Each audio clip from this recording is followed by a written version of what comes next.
নিজের বেস্ট ফ্রেন্ডের এমন অপবাদ কোনো মতেই মেনে নিতে পারছেন না ফারদিন শাহরিয়ার। জাহিদ আলী এত বড় অপবাদ রটিয়ে রুদ্ধকে এতটা ইনিয়ে বিনিয়ে মিথ্যে কথা বলেছিল, তাও রুদ্ধের ছোটবেলায়, যা এতদিনে রুদ্ধের মনে রাগ আর ঘৃণার রূপ নিয়েছে। তাও অন্যের দোষটাও ফারদিন শাহরিয়ারের ঘাড়ে চাপিয়ে দিল জাহিদ। এতটা স্বার্থপর হয়ে গিয়েছিল সে। যাকে এতটা বিশ্বাস করত সেই আজ তার বিশ্বাসটাকে ভেঙে চুরমার করে দিল। এই ছিল তার নাটকীয় বন্ধুত্ব। চোখ বন্ধ করে জোরে জোরে কয়েকবার শ্বাস নিল ফারদিন শাহরিয়ার। রাগে ফলে তার শরীরের প্রতিটা কোষ খাড়া হয়ে দাঁড়িয়ে গেছে, যেন এই মুহূর্তে জাহিদকে পেলে মাথায় তুলে আছাড় মারবেন। রুদ্ধ টের পেল তার বাবা রেগে গেছে। তার রাগ যখন অতিমাত্রায় বেড়ে যায় তখন তিনি চোখ বন্ধ করে নিজেকে ঠান্ডা করতে জোরে জোরে কয়েকবার শ্বাস নেন। তাই রুদ্ধ তার বাবাকে সেই সুযোগটা দিল। তার বাবা চোখ খুলতেই, বাবাই, রেগে গেলে তো হবে না। আমাদের এখন কি করা উচিত সেটা ঠান্ডা মাথায় চিন্তা করা উচিত। তাও স্ট্রং এন্ড সেইফটলি। রুদ্ধের বাবা চোখ বন্ধ করে হাতজোড়া মুষ্টিবদ্ধ করে নিল। তারপরে থমথমে স্বরে জবাব দিল, কি করতে চাও তুমি? আমার তো ইচ্ছে করছে এই বাস্টার্ডটাকে এখনই মাটির তলায় পিষে ফেলতে। কুল ডাউন বাবাই, এত উত্তেজিত হলে কাজের কাজ কিছুই হবে না। সর্বপ্রথম তাকে তোমার দেয়া আমাদের বিজনেস প্রপার্টির 1/4 নিয়ে নেয়া। তাই বুঝতেই পারছো কি চাই আমি? হুম। তবে কি চাও তুমি? রুদ্ধের দিকে প্রশ্নাত্মক চোখে তাকালো ফারদিন শাহরিয়ার। সেটা না হয় সেদিনই দেখবে। আমার উপর বিশ্বাস আছে তো? রুদ্ধের হাত শক্ত করে ধরে বলে উঠলেন, পূর্ণ বিশ্বাস আছে আমার। তবে ভয় হয় সে যদি তোমার সাথে খারাপ কিছু করে ফেলে। ডোন্ট ওরি বাবাই, কিচ্ছু হবে না। Trust me. এই জাহিদ আলী এখনো ঘুঘু দেখেছে কিন্তু ফাঁদ দেখেনি তাই একটু বেশি করছে। আর তোমাকে জাস্ট একটা ড্রামা করতে হবে এতে। তাহলে সবটা কেল্লাফতে। ওকে, মাই সান। সবটাই হবে। বাবাই একটা কথা ছিল। জানি না তুমি কথাটা কেমনে নিবা, তবুও বলতে চাই। ফারদিন শাহরিয়ার ছেলের লাজুকা টের পেয়ে মুচকি হেসে বললেন, অনিমাকে ভালোবাসো এটা তো? আমার ছেলের বউ হিসেবে আমি অনিমাকেই আনবই, চিন্তা করো না। রুদ্ধ হা হয়ে গেল। ভাবতে লাগলো তার বাবাই জানলো কি করে? তার রুমে তো কেউই যেতে পারে না। তাহলে এত ভাবাভাবির কিছু নেই। যাও ফ্রেশ হয়ে ডিনার করে নাও। অনেক রাত হয়েছে। রুদ্ধকে কিছু বলার সুযোগ না দিয়ে পাশ ফিরে শুয়ে পড়ল তার বাবা। তাই আর কোনো উপায় না পেয়ে নিজের রুমের দিকে এগিয়ে গেল রুদ্ধ। তবে রুদ্ধ খুশি হলো যে তার বাবা অনিমাকে মেনে নেবে। সে যেতে যেতে ভাবতে লাগলো, বাবা আর কখনো লিসাকে নিয়ে বলবে না।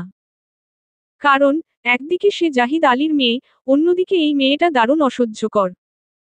বন্দুকটা হাতে নিয়ে সামনের রাখা ফুলদানি বরাবর গুলি চালালো 23 বছর বয়সী এক যুবক।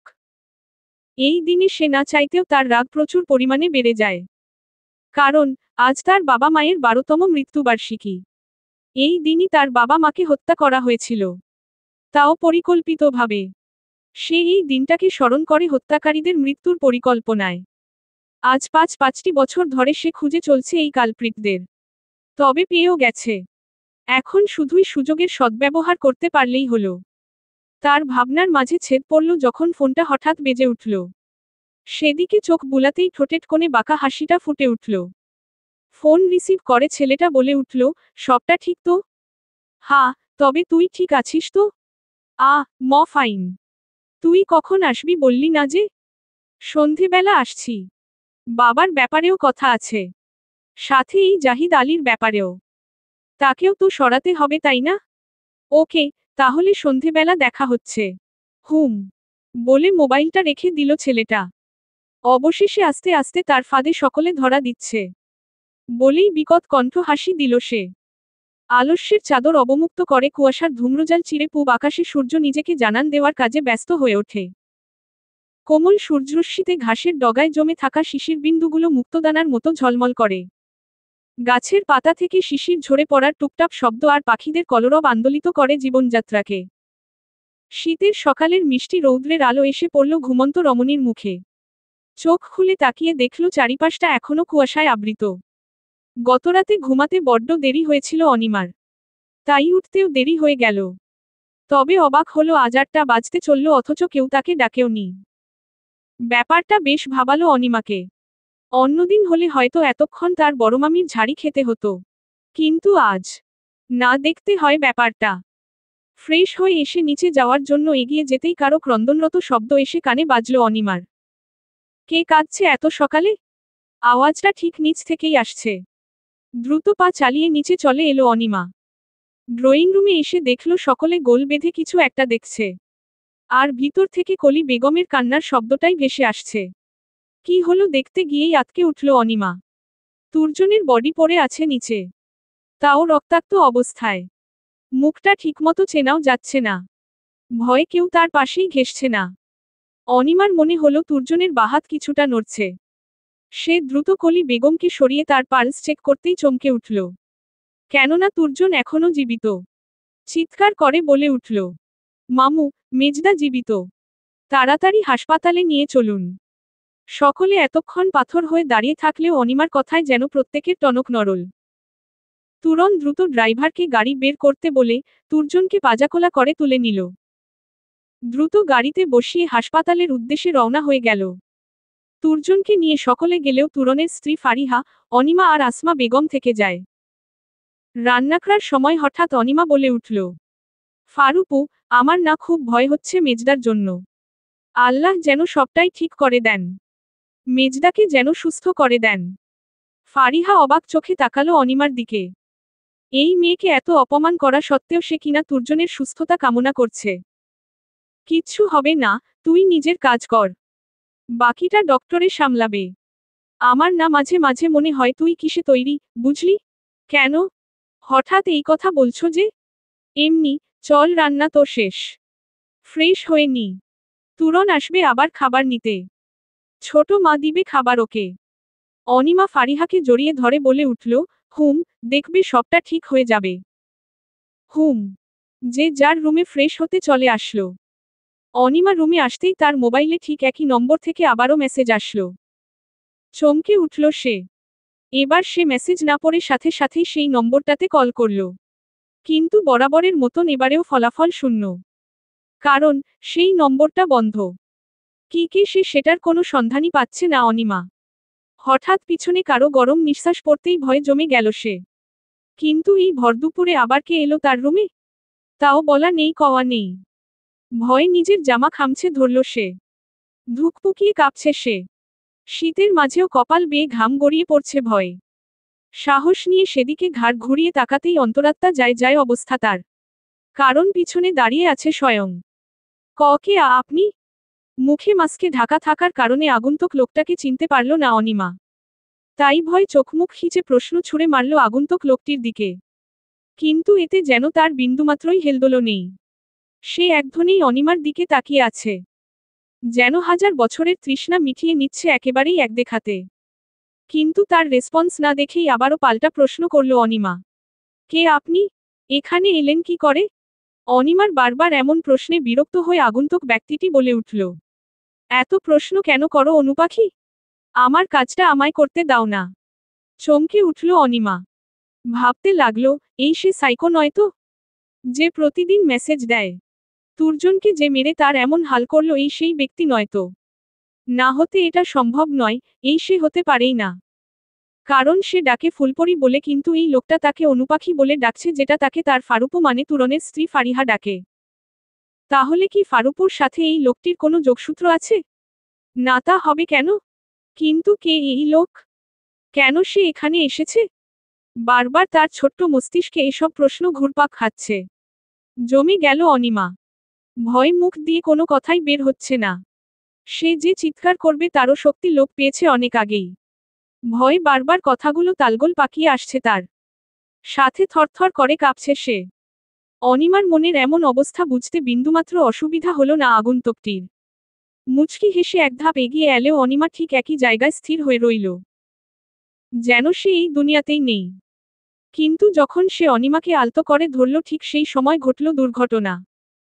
মুখ থুবড়ে লোকটির বুকে আছড়ে পড়ল সে। প্রথমে ঘাবড়ে গেল লোকটি। মুখ তুলে দেখল অনিমা ভয়ে সেন্সলেস হয়ে গেছে। বিড়বিড় করে বলে উঠল আগন্তুক লোকটি, ও শিট! এ তো সেন্সলেস হয়ে গেছে। আমি কি বাঘ না ভাল্লুক? এত ভয় পাওয়ার কি আছে ড্যামিট!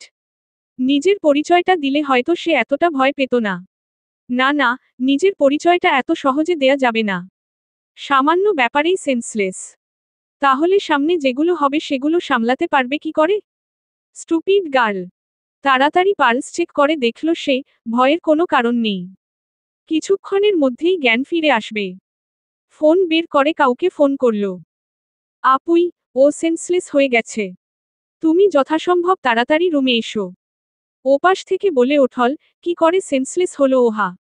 বাড়িতে যে শুধু আমি, ও আর ছোট মা আছি সেটা তুই জানিস না? কয়বার বলতে হয় তোকে?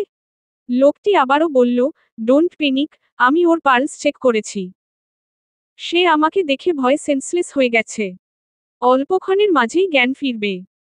তাই বলছি রুমে এসে তোর ননদকে দেখ যাতে কেউ টের না পায়। ওপাশ থেকে আবারও বলে উঠল, আচ্ছা, সাবধানে যাবি। কেউ যেন দেখে না ফেলে। আরেকটা কথা। আমার ডাক্তার হওয়াটা না আজ সফল হলো। আমি আমার প্রেয়সীর পালস চেক করে বুঝলাম যে সে ভয়ে জ্ঞান হারিয়েছে। লোকটির কথা শুনে ওপাশের মানুষটি বেশ অবাক হলো, সেন্সলেসের সাথে ডাক্তার হওয়া কিংবা পালস চেকের সম্পর্কটা কি? হিসেবটা মিলাতে না পেরে শেষে বলে উঠল, আচ্ছা যা, পাগল কোথাকার। বলে ফোন রেখে দিয়ে দিয়ে দ্রুত রুমের বাইরে চলে এলো। সে মুচকি হাসিয়ে বিড়বিড় করে বলে উঠল, উফস, তাহলে ডাক্তার হওয়াতে বেশ ভালোই হলো। আজ আমার প্রেয়সীর কাজে লাগলাম। ডোন্ট ওমরি অনুপাখি, সবটাই ঠিক হয়ে যাবে। আমিই ঠিক করে দেব সব। সবটা সময় তোমার পাশেই থাকব। বলে কপালে উষ্ণ চুমু খেয়ে উঠে চলে গেল সে। যাওয়ার আগে আলতো করে দরজাটা খুলে দিয়ে ঠিক যেদিক দিয়ে এই রুমে প্রবেশ করেছিল সেদিকেই। বেশ কিছুক্ষণ পর চোখ খুলে তাকালো অনিমা। মাথাটা ভারী লাগছে বেশ। পাশে তাকিয়ে দেখল ফারিহা ভাবান্তর হয়ে বসে আছে কিন্তু লোকটি আর নেই। ভাবতে লাগলো এত অল্প সময়ে লোকটা গেল কই? আর ফারুপু আসলো কি করে রুমে? সে তো দরজা আটকে দিয়েছিল তাহলে। ধুর, লোকটা হয়তো খুলে দিয়ে চলে গেছে। তাই তাকে দেখে ওঠে বসার চেষ্টা করল অনিমা। কিন্তু পারল না। অনিমাকে উঠতে দেখে ধমক দিল ফারিহা, এই মেয়ে, একদমই উঠবি না। পুরো শরীরটা জ্বরে পড়ে যাচ্ছে। অনিমা অস্ফুটরে স্বরে বলে উঠল, কিন্তু। বলতে দিল না ফারিহা। আজ সারাদিনের জন্য তুই ঘরবন্দি। আর হে, সুস্থ হলে কাল থেকে কলেজ যাবি, কেমন? অবাক হলো অনিমা। কেউ কখনো এমন করে কখনো শাসন করেনি তাকে। ছোট মামির আদর সবসময় পেয়েছে। কিন্তু তিনি তাকে কখনো শাসন করেননি কারণ সে কষ্ট পাবে বলে। দুচোখ বেয়ে নোনাজল গড়িয়ে পড়তে লাগলো তার। তার চোখে পানি দেখে রেগে গেল ফারিহা, এই অনুপাখি, কাঁদবি না একদম। তোর কান্না আমি একদম সহ্য করতে পারি না সেটা তুই ভালো করেই জানিস, তাহলে কাঁদিস কেন? অনিমা ফারিহাকে জড়িয়ে ধরে হো হো করে সশব্দে কেঁদে দিল, ফারুপু আমায় তুমি এত্ত ভালোবাসো?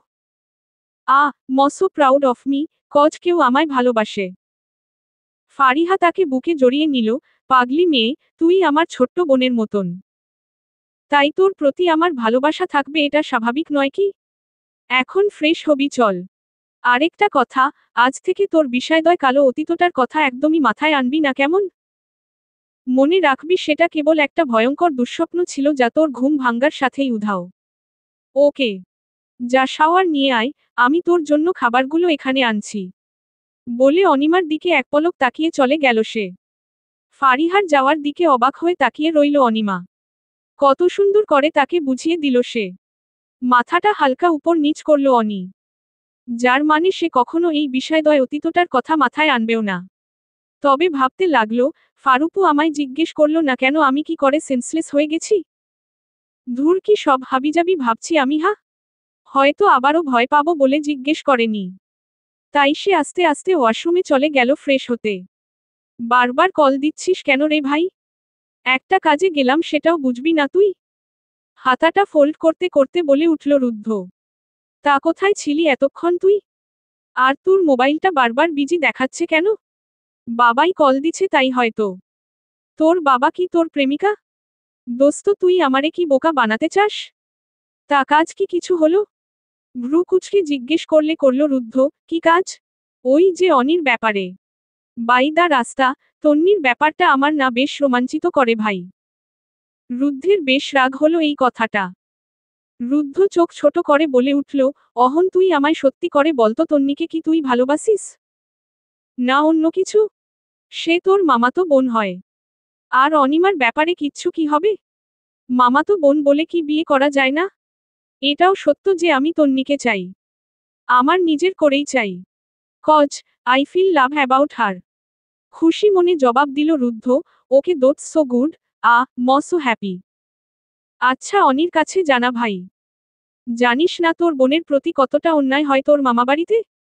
সবটাই ভালো তবে তোর মামাতো ভাইদের আমি কখনো ছাড়ব না।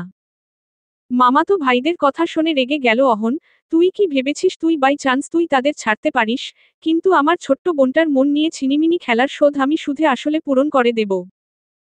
হ্যাঁ, তবে কয়েকটা দিন যাক, তারপরে যাব। তাদের কথার মাঝে রুদ্ধের ফোনটা বেজে উঠল।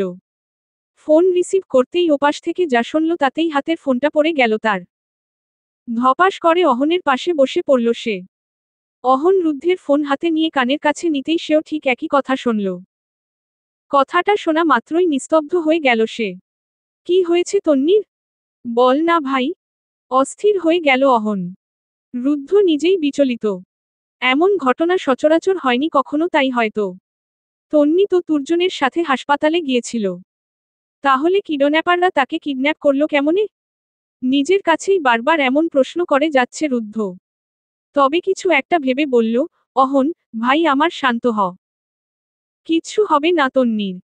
আমার মনে হয় কিছু একটা গন্ডগোল নিশ্চয় এখানে হয়েছে না হলে ইটস ইম্পসিবল। কিন্তু কে করবে এসব? ও তো হাসপাতালে ছিল তাহলে কিডন্যাপ হলো কেমনে? অহনের এমন বিচলিত ভাবটা মোটেও ভালো লাগছে না রুদ্ধের। সে অহনের কাছে এসে হাত চেপে ধরে বলল, বিশ্বাস করিস তুই আমায় অহন? ভরসা আছে তোর আমার উপর? রুদ্ধের এমন প্রশ্ন চমকায় অহন। ভাঙ্গা গলায় সে জবাব দেয়, হা আছে, নিজের চেয়েও বেশি। তুই না আমার বেস্ট ফ্রেন্ড? তাহলে এসব কথা বলছিস কেন আমায়? মুচকি হাসি দিল রুদ্ধ। অহনের হাত দুটো শক্ত করে মুঠো করে নিয়ে বলল, তাহলে এত চিন্তা কিসের ভাই? ও তো আমারও বোনের মতন তাই না? কাল সকালের মধ্যেই তন্নির খোঁজ নিশ্চয় পাবি, অ্যাট এনি কষ্ট। I promise. অহন জানে রুদ্ধ যখন কোনো কাজ করবে বলে কথা দেয় সে কোনো না কোনো ভাবেই সেই কাজটা হাসিল করেই ছাড়ে তাই রুদ্ধের প্রতি তার অগাধ বিশ্বাস আছে। দীর্ঘশ্বাস ফেলে অহন বলল, সবটাই মানব, কিন্তু একটাই চিন্তা যাতে খারাপ কিছু হয়ে যায়। রুদ্ধ ভাবল অহন ঠিকই বলেছে। সে আর কিছু ভাবতে পারল না, তাই সে অহনকে বলে দ্রুত বেরিয়ে যায়। আর তার সকল গুপ্তচরদের ইনফর্ম করে দিল যে আজ রাতের মধ্যেই যেন তন্নির খোঁজ পায়। না হলে তার সাথে খারাপ কিছু হয়ে যেতে পারে। চোখ পিটপিট করে তাকালো তন্নি, মাথাটা সে কোনো মতেই তুলতে পারছে না ক্লোরোফর্ম এর প্রভাবের কারণে। সে মনে করার চেষ্টা করল সে এখানে আসলো কেমন করে? আমি এখানে এলাম কি করে? আমি তো হসপিটালের ওয়াশরুমের ওইখানে ছিলাম, তাহলে? তখন তো কয়েকজন, ওরাই আমাকে এখানে নিয়ে এসেছে। তাহলে এটা কি অনিপুর সাথে করা আমার পাপের ফল? আজ তার চোখ বেয়ে নোনাজল গড়িয়ে পড়ছে। সেদিনও সে অনিমাকে প্রচুর অপমান করেছিল। এটাই হয়তো রিভেঞ্জ অফ নেচার। আর ভাবতে পারল না সে। হালকা মাথা ঘুরিয়ে চারপাশটা লক্ষ্য করতে চাইল সে পাশেই দেখতে পেল যে তার মতন আরও অনেকে আছে যারা ঠিক একই রকম অবস্থায় পড়ে আছে। তাহলে কি সে নারী পাচারকারীদের চক্করে পড়ে নিত? তার ভাবনা ভাঙল কিছু লোকদের তীক্ষ্ণ কণ্ঠস্বরে। তাদের কথা ঠিক এমন। সবগুলো এক করতে হবে। বসো আজ রাতে আসবে সবকিছু ঠিক আছে কিনা দেখতে। তারপরই কাল শবকটাকে মধ্যপ্রাচ্যে পাচার করে দেয়া হবে। কথাটা শোনা মাত্রই অন্তরাত্মা কেঁপে উঠল তন্নির। শেষ পর্যন্ত পাচারকারীদের হাতেই শেষ হলো তার জীবন? আর ভাবতে পারল না সে। শুনতে লাগলো বাকিদের কথাগুলো। তাহলে কি করব ভাই? এখানে মন্ত্রীর ছেলে চলে আসলে কিন্তু আমরা সবাই কেস খাবো। তাই যত দ্রুত সম্ভব কাজগুলো শেষ করতে হবে। সে অনেক মারাত্মক একজন ছেলে। যা সর, মারাত্মক লোক। কি বা তারা চিহ্ন ল করতে পারবে রে? বড়জোর কয়েকজনকে মারতে পারবে তার আগেই তারা চিহ্ন লাকে পরপার ঘুরাই নিয়ে আসবনে। রতন, আবির ঠিক বলছে। রুদ্ধ শাহরিয়ার যেমন নাম তার ঠিক কাজটাও তেমন মারাত্মক। সাংঘাতিক ধাঁচের লোক সে। তবে এই পর্যন্ত সবকটা তারা চিহ্ন ল সাপ্লাই না করতে পারার কারণও কিন্তু সে।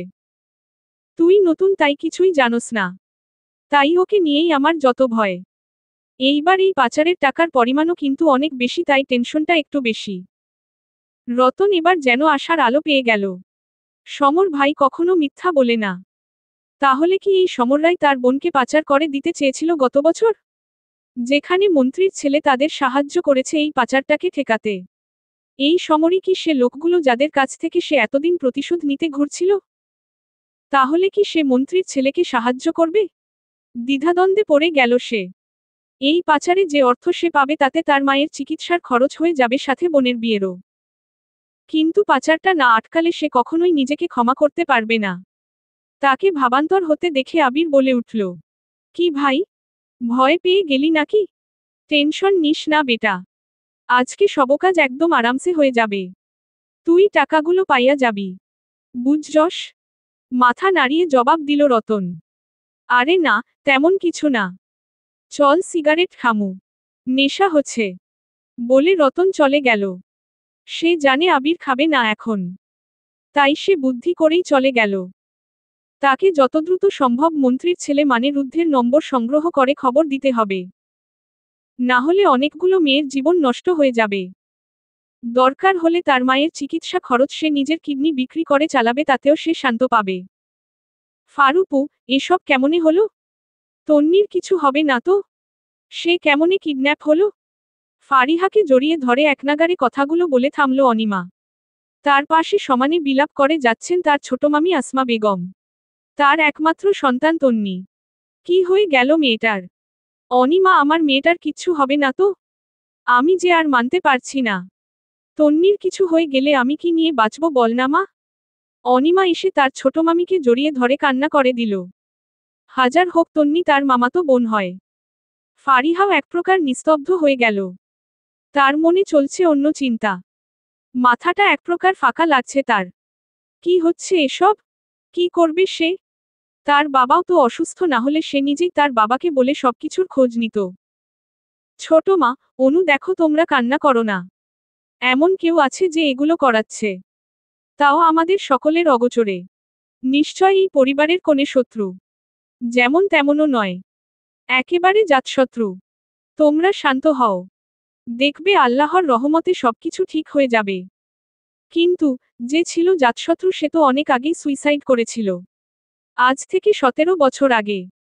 তাহলে এখানে কেই বা হতে পারে এই শত্রু? তোমার ছোট মামা নিশ্চয় জানবে, হয়তো করছে। ওদের বাড়িতে আসতে বলো। কি হচ্ছে এসব আমি কিছুই বুঝতে পারছি না।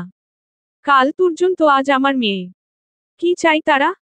বলে আবারও কান্নায় ভেঙে পড়ল আসমা বেগম। দীর্ঘশ্বাস ছাড়ল অনিমার, সাথে ফারিহাও। কি বা করার আছে তাদের? তবুও সান্ত্বনা দিতে লাগলো আসমা বেগমকে তারা। আমার আজ রাতের মধ্যেই সবটা খবর চাই। যে করে হোক ওকে খুঁজে বের করো। অ্যাট এনি কষ্ট। And with safely. Yes sir, we do our best. ম্যাডামের কিছু হবে না। ইয়েস। সব জায়গায় এলার্ট করে দাও। এই সব কিছুর পেছনে কেউ একজন আছে, যা আমাদের অজানা। আরেকটা কথা, কোথাও নারী পাচার হচ্ছে কিনা খবর নাও। এমনও হতে পারে সে নারী পাচারকারীদের হাতে আটকে পড়েছে, তাহলে কিন্তু অনেক বড় সর্বনাশ হয়ে যাবে। আমি এক্ষুনি খবর নিচ্ছি। আপনি টেনশন করবেন না, সবকিছু ঠিক আগের মতন হয়ে যাবে। হুম, দেখো খবর নিয়ে আমায় ইমিডিয়েটলি জানাও। ওকে স্যার, বলে ফোন কেটে দিল লোকটা। সব ইনফরমারদের যখন খবর নিতে ব্যস্ত, ঠিক তখনই রুদ্ধের অপর মোবাইলে ফোন আসে। হাতে নিয়ে দেখল আননোন নম্বর, তবুও রিসিভ করল সে। ওপাশ থেকে যেটা বলল সেটা শুনে রুদ্ধের অধরের কোণে বাঁকা হাসিটা আবারও ফুটে উঠল। আজ হয়তো কারো শেষ দিন হতে চলছে, নয়তো কোনো মুখোশধারীর মুখোশ উন্মোচন হতে যাচ্ছে। অনেক হয়েছে লুকোচুরি মিস্টার জাহিদ আলী, এবার দেখবেন আসল খেলা। অন্ধকারে বাঁকা হেসে বলে উঠল একজন তরুণ। এতক্ষণ পিছন ফিরে নিজের সাঙ্গপাঙ্গ নিয়ে পাচারের ব্যাপারে কথা বলছিল বলে তরুণটির উপস্থিত টের পায়নি জাহিদ আলী। কিন্তু পরিচিত মানুষের কণ্ঠস্বর শুনে ঘাবড়ে গেল তারা সকলেই। সকলে বন্দুক তাক করলেও জাহিদ আলীর ইশারায় নামিয়ে নিল আবার। মানুষটির দিকে তোতলিয়ে বলে উঠল, কে তুমি? আর কি করবে তো তুমি? আবারও অধরের কোণে বাঁকা হাসিটা ফুটে উঠল ব্যক্তিটির মুখে। কথাটা শেষ হওয়ার সাথে সাথেই পুরো ঘরজুড়ে আলোকিত হয়ে উঠল মুহূর্তেই। সামনের ব্যক্তিটির দিকে তাকাতেই ভয়ে দুকদম পিছিয়ে গেল জাহিদ আলী। বিস্ময় সাথে অস্ফুট স্বরে বলে উঠল, রুদ্ধ, তুমি এইখানে? উহু, ভয় পেলেন বুঝি? আপনার মতন একখান সাহসী মানুষের যদি এত ভয় থাকে তাহলে আমাদের কি হবে বলুন তো? So don't panic. তা কি কারণে এখানে আসা এত নামডাকওয়ালা একজন মানুষের? এসে গল্প করছেন তাও 2 টাকার কয়েকটা মানুষের সাথে? নাক ছিটকালো রুদ্ধ। রুদ্ধের এহেন নাক ছিটকানো আর ভাবলেশীন কথায় কপাল বেয়ে বিন্দু বিন্দু ঘাম বেয়ে পড়ছে চোখের কার্নিশ বেয়ে। রুমাল দিয়ে ভালোমতো মুখটা মুছে নিল জাহিদ। ভয়ে ভয়ে বলে উঠল, এই এমনি। রেগে গেল রুদ্ধ। এখানেও মিথ্যে বলা শুরু করেছে। রুদ্ধের এতটা রাগ আগে কখনো দেখেনি জাহিদ। সোজা এসে কলার চেপে ধরে বলে উঠল, ইউ রাস্কেল! কি ভেবেছেন হা? নিজেকে কি বেশি চালাক মনে করেন? জানেন না, অতি চালাকের গলায় দড়ি। ঠিক আজও আপনার গলায় ঝুলবে আপনার চালাকির সেই দড়ি। বুঝলেন মিস্টার জাহিদ আলী ওরফে ব্ল্যাকডগো? রুদ্ধের কথা শুনে ভয় যেন খাবলে ধরল। সে তার গোপন নাম ব্ল্যাকডগো জানল কেমনে? তার ভাবনার মাঝে রুদ্ধ আবারও তাতানো কণ্ঠে বলে উঠল, আমায় আমার বাবাইয়ের নামে মিথ্যা অপবাদ শুনিয়ে আমাদের সম্পর্ক আলাদা করার চেষ্টায় ছিলেন, সফল হলেন না। তারপর নিজের মেয়েকে দিয়ে বাবাইয়ের ব্রেইন ওয়াশ করার চেষ্টাও করেছিলেন, তাতেও সফল হলেন না। সফল হয়েছিলেন আমার বাবাইয়ের 1/4 সম্পদ নিজের নামে করে, কিন্তু আফসোস সেই সম্পদ আবারও আমাদেরই থেকে গেল। আর সেটার খবর পেয়েই আমার বাবাইকে মারতে লোক লাগিয়ে গুলি করে মারতে চেয়েছিলেন, কিন্তু সৃষ্টিকর্তার কৃপায় সেটাও হলো না। তার আগে নিজের আপন বর্বন মানে আমার মা মিসেস হাফসা বেগম, যাকে মা বলতেও আমার ঘৃণা হয়, এখন সেই মানুষটিকে সকলের চক্ষু আড়াল করে আমাদের বাড়িতে প্রবেশ করিয়ে বাবাইয়ের খাবারে স্লো পয়জন মিশাতে সাহায্য করেছিলিস, কিন্তু আমাদের উপর সৃষ্টিকর্তার রহমত ছিল বলে সেই যাত্রাতেও বাবাই বেঁচে গেলেন। আর আজ শেষমেশ চৌধুরী বাড়ির মেয়েকে কিডন্যাপড করেছিস, তাও যাদের খুন করেছিলি আজ থেকে 13 বছর আগে একটা মিথ্যে কেস থেকে নিজেকে বাঁচাতে। তাদেরই ছেলে অহনের প্রিয় মানুষটাকে কিডন্যাপড করেছিস পরিকল্পনা মাফিক। কিন্তু দেখ সর্বশেষে কি হলো। পাচার তো দূরে থাক, একচুল পরিমাণ কেউ নড়তেই পারবে না। দেখ সর্বক্ষেত্রেই তুই ফেল। অনেক বলে ফেলেছিস। এবার তুই শেষ রুদ্ধ। আচমকা রুদ্ধের দিকে বন্দুক তাক করে বলে উঠল জাহিদ আলী। আগে নিজেকে তো বাঁচা, তারপরই না হয় আমাকে মারিস, হা হা হা। বলে কাউকে ইশারা করল। সাথে সাথে জন সাতেক রবেশে ধরে একটা গাড়িতে তুলল জাহিদ আলী ও তার সাঙ্গপাঙ্গদের। রুদ্ধ চলে এলো সেই ঘরে যেখানে এখন অহন, রতন আর তন্নি রয়েছে সেখানে। সেখানে গিয়ে অহনকে সুযোগ দিয়ে রতনকে নিয়ে বেরিয়ে গেল। তখন নিজের বিবেকের কথা শুনে অনেক কষ্টে রুদ্ধের নম্বরটা সংগ্রহ করেছিল। তারপরই রুদ্ধকে সবটা খুলে বললে সে দ্রুততার সাথে এখানে চলে আসে, সাথে তন্নির একটা ছবিও আনে, যেটা রতনকে দেখালে সে বলে তন্নিকে আজ ধরে এনেছিল তারা জাহিদ আলীর কথায়। এই আপনি আমায় ছুলেন কে? আমাকে এমন করে জড়িয়ে ধরে আছেন কেন? অহন তন্নিকে ছোঁয়া মাত্রই কথাটা বলে উঠল তন্নি। নিজের ভালোবাসাকে জড়িয়ে ধরব না তো কি কোলবালিশকে জড়িয়ে ধরব? মিস এলোকেশী। কেঁপে উঠল তন্নি। এতটা কাছে সে কখনো কোনো পুরুষের নিকট যায়নি, আজ যতটা না অহনের কাছাকাছি এসেছে সে। জড়ানো কণ্ঠ বলে উঠল, এতই যখন ভালোবাসেন তো তাহলে আমার কিডন্যাপের সময় কোথায় ছিলেন? তন্নিকে শক্ত করে জড়িয়ে ধরল অহন। অপরাধীর ন্যায় বলে উঠল, সরি, এলোকেশী। আমি সত্যিই জানতাম না এই নিকৃষ্ট মানুষগুলোই তোমাকে কিডন্যাপ করবে। আই প্রমিজ, এই অহন মেহবুব বেঁচে থাকতে তোমাকে কেউ ছুতেও পারবে না। কজ, তুমি একান্তই আমার। I promise with you. Ahan Mehboob নামটা শুনে চমকে উঠল সে। এই তো তার ছোট্টবেলার প্রিয় মানুষটি নাম। তার মানে অনিমার ভাই এসেছে। তার অনিপুর ভাই। এবার বেশ অভিমান হলো তন্নির। অভিমানী কণ্ঠে বলে উঠল, এতই যখন ভালোবাসেন তাহলে এতগুলো বছর দূরে ছিলেন কেন? আমার কথা কি কখনো মনে পড়েনি আপনার? সেই কখন দেখেছিলাম আপনাকে। অভিমান হয়েছে না আমার উপর খুব? সবটাই পুষিয়ে দেব বুঝেছেন ম্যাম? শক্ত করেই জড়িয়ে ধরল তন্নিকে। তন্নিও নিঃশব্দে কেঁদে যাচ্ছে অহনের বুকে মুখ গুজে। কতদিন দিন পর সে তার প্রিয় মানুষের দেখা পেল। তবে এভাবে পাবে সে ভাবতে পারেনি। সে না এলে আজ হয়তো তার জীবনটা নষ্ট হয়ে যেত। কিন্তু তার মনে বিরাজ করছে হাজারো প্রশ্ন। অহনের বুকে মুখ গুজে বলে উঠল, অনিমাপুর কাছে যাবেন না? উনি না ওই বাড়িতে খুব কষ্টে আছেন। ওই দিন আমিও না বুঝে অপমান করেছিলাম। অনিমাকে অপনাম করেছে শোনামাত্রই মাথায় রক্ত উঠে গেল অহনের। ছিটকে দূরে সরিয়ে দিল তন্নিকে। আহত দৃষ্টিতে অহনের দিকে তাকালো তন্নি। তার বোনকে অপমান করল এই মেয়ে। এমনিতেই একটা শব্দে আছে, তাই তার উপর রাগ দেখানো উচিত হবে না ভেবে নিজেকে সংযত করল সে। গম্ভীর কণ্ঠে বলে উঠল, উঠে পড়ো, বেরুতে হবে। কাজ আছে আমার। বলে হনহনিয়ে বেরিয়ে গেল। তন্নির বুঝা হয়ে গেল সে অনেক বড় অন্যায় করে ফেলেছে তার অনিমাপুর সাথে। যার ফলে তার ভালোবাসার মানুষটির এতটা কাছে এসেও আবার যাক দেখা তো পেল কাঙ্ক্ষিত মানুষটির। যত যাই হোক সে আজই ক্ষমা চেয়ে নিবে অনিমার কাছ থেকে।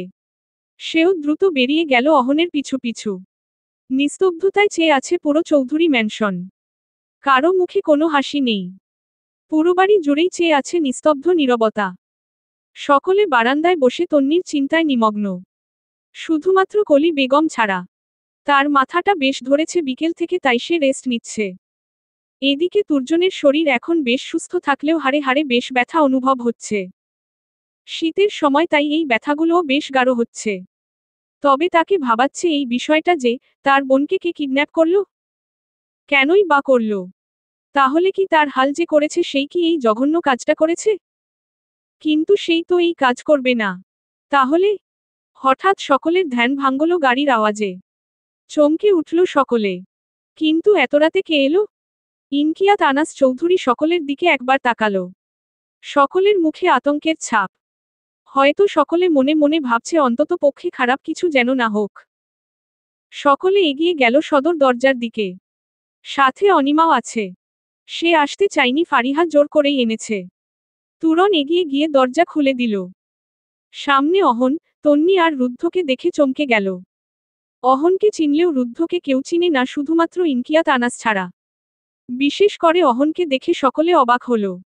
সকলে জানত অহনও তার বাবা মায়ের সাথে পাড়ি জমিয়েছে না ফেরার দেশে। এমনকি অনিমার জানা সেটা। কিন্তু এভাবে তার ভাইকে দেখে অবাকই হলো সে বেশ। তবে অভিমানটা বেশিই হলো। সে চলে গেল ভিতরে। কিন্তু এদিকে আজ যেন সবকিছু লাগামহীন লাগছে সকলের কাছে। তুরন অবাকের ন্যায় বলে উঠল, অহন, তুই? হঠাৎ? তাও তন্নিকে নিয়ে? তুরনের এমন প্রশ্নের উত্তরে তাচ্ছিল্যের হাসি দিল অহন। চমকে গেলি? নাকি আমি এখানে আসাটা বুঝি আশা করিসনি? কোনটা? ইনকিয়াত আনাস বুঝল এখানের বিষয়টা হয়তো অন্যদিকে গড়াতে পারে, তাই তুরন বলার আগেই সে বলে উঠল, তুরন কি হচ্ছে কি? অহন, বাবা ভিতরে আয়। সকলের উদ্দেশ্যে সে বলে উঠল, কি দেখছো তোমরা? হা? তন্নিকে ভিতরে নিয়ে যাও না, দেখছো না মেয়েটাকে কেমন শুকনো লাগছে? যাও ওকে ভিতরে নিয়ে ফ্রেশ করিয়ে নিয়ে এসো। ইনকিয়াত আনাসের কথায় ধ্যান ভাঙল আসমা বেগমের। তন্নি এখনো অহনকে জড়িয়ে ধরে আছে। তিনি দ্রুত তন্নিকে রুমে নিয়ে গেলেন। এদিকে অহন আর রুদ্ধ দুইজনেই ড্রয়িং রুমে বসে আছে। তুর্জনও এসেছে এখানে। কিন্তু রুদ্ধকে দেখে তুর্জন বেশ ভয় পেয়ে গেল। রুদ্ধের চোখের ইশারায় আর এক মুহূর্তও দাঁড়ালো না, দ্রুত প্রস্থান করল সে। ফারিহাও এতক্ষণ সেখানে ছিল। সে রুদ্ধের দিকে তাকিয়ে একটা রহস্যময়ী হাসি দিল। তার উত্তরে রুদ্ধ একই হাসি উপহার দিল সকলের অগোচরে। কিন্তু সেটা অনিমা খেয়াল করল। অনিমা ভাবতে লাগল, কে এই ছেলে? ফারুপুর সাথে এর সম্পর্ক কি? দুজন দুজনের দিকে তাকিয়ে এমন রহস্যময়ী হাসি দিল কেন? তাহলে ফারুপও তুরন ভাইকে ঠকাচ্ছে? নাকি অন্য কিছু? তবে ছেলেটার চোখ দুটো বেশ চেনা চেনা লাগছে আমার। কোথায় যেন দেখেছি। কিন্তু মনে করতে পারছি না কেন। হঠাৎ চরের শব্দে চমকে উঠল সকলে। চমকে উঠল অনিমাও।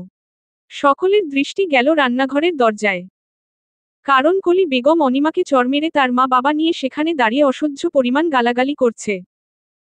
কিন্তু সে জানত না যে আজ সেখানে অনিমার ভাই সং অহন মেহবুব উপস্থিত আছে। অহন এতক্ষণ তন্নির নিখোঁজ হওয়ার ঘটনা সকলকে বলছিল বিস্তারিত। কিন্তু তার বোনের প্রতি বড়মামির এমন কুৎসিত আচরণের আগে তার সারা শরীর কেঁপে উঠল। যে বোনটাকে কোনোদিন তার বাবা মা একটা ফুলের টোকাও দেয়নি, আজ তার আদুরে বোনটাকে এমনভাবে মারা সে যেন কিছুতেই মানতে পারছে না। সকলে এখন সেদিকে থেকে দৃষ্টি সরিয়ে নজর দিল অহনের দিকে। ভয় পেয়ে গেল সবাই। কারণ প্রচণ্ড পরিমাণে রেগে গেছে সে। চোখ দুটো অসম্ভব পরিমাণে রক্তিম বর্ণ ধারণ করেছে। ফারিহার নজর অহনের উপর নয়, বরং তার নজর রুদ্ধের দিকে। এদিকে রুদ্ধও নিজেকে কোনো মতে সংযত করতে পারছে না। ইচ্ছে করছে কলি বেগমকে টুকরো করে ফেলতে, কিন্তু অহন নিজেকে আর দমাতে পারল না।